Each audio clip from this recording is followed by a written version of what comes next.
Welcome to Biology Lab.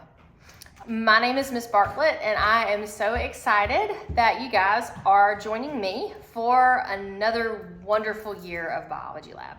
So this class is really active, just so you know what to expect.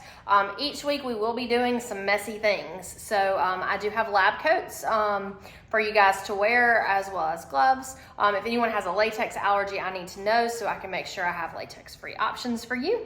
And we will be working with gram stain. You're going to learn how to use a microscope. We will do a whole variety of dissections and working with tools. My goal for this lab is to give you the opportunity to be exposed to some of the things that scientists do and some of the skills that they take.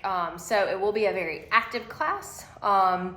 And you need to do your part to come prepared. So I will be giving you a lab manual next week with most of the labs that I've already selected for our semester together. Today we're going to be doing one called Is It Alive? And next week we will be doing one on the properties of water and learning a little bit about chemistry, because that's your first chapter, a smidge of chemistry. But anyway, so for today, you should have your lab handout, and I believe I asked Miss Julie to make copies, so my helper should have it. And so if you'll take a minute, pass these out, and let's get started. So I've got a question up here. So this is biology class. Biology is a life science as opposed to chemistry and physics, which are physical sciences. Biology is the living side of our world, and chemistry and physics is the non-living side. So that begs the question, what does it even mean to be alive, right? So what is living and what is non-living, and how do we define life? What is our, at the definition, most basic boxes that something has to check for it to be labeled alive? So for our lab today, you have 24 cards. Your task, very simple, sort the cards into at least 2 categories, living and non-living. Sounds easy, right? Well, as you get into the activity, if you feel you need to break it into 3 or 4 categories, you're welcome to do that.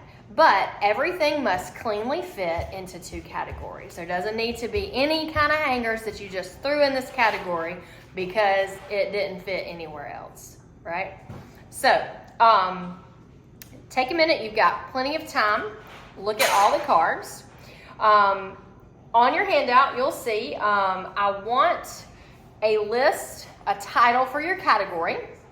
So all the things in that category have to have common traits. Common things, we could call that commonalities, right? So traits that we could define and make a definition for this category. For example, I think one of your cards is a rock. So if we put the rock in it, and then there's like bread mold. So we put those together, they've got to have something in common so that they go and kind of define that category. That's what we're really working with on here, is defining what it means to be living and defining what it means to be non-living. So have fun. It's okay to get frustrated. Remember, you're working in a group at this activity, so make sure that everyone's voices are heard. And then clearly for number 3, I want this answer to be in complete sentences.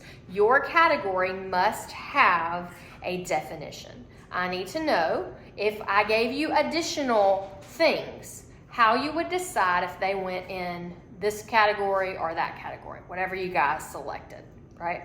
If you made a 3rd category, that's fine. It just has to have a definition too, and list it out on number 2, what you put in that category and why. And then number 4 is just a reflection question for you to answer. You don't necessarily have to do that in class, but I do need this activity done and brought in, completed by next lab. Before you leave today as well, be sure that you take our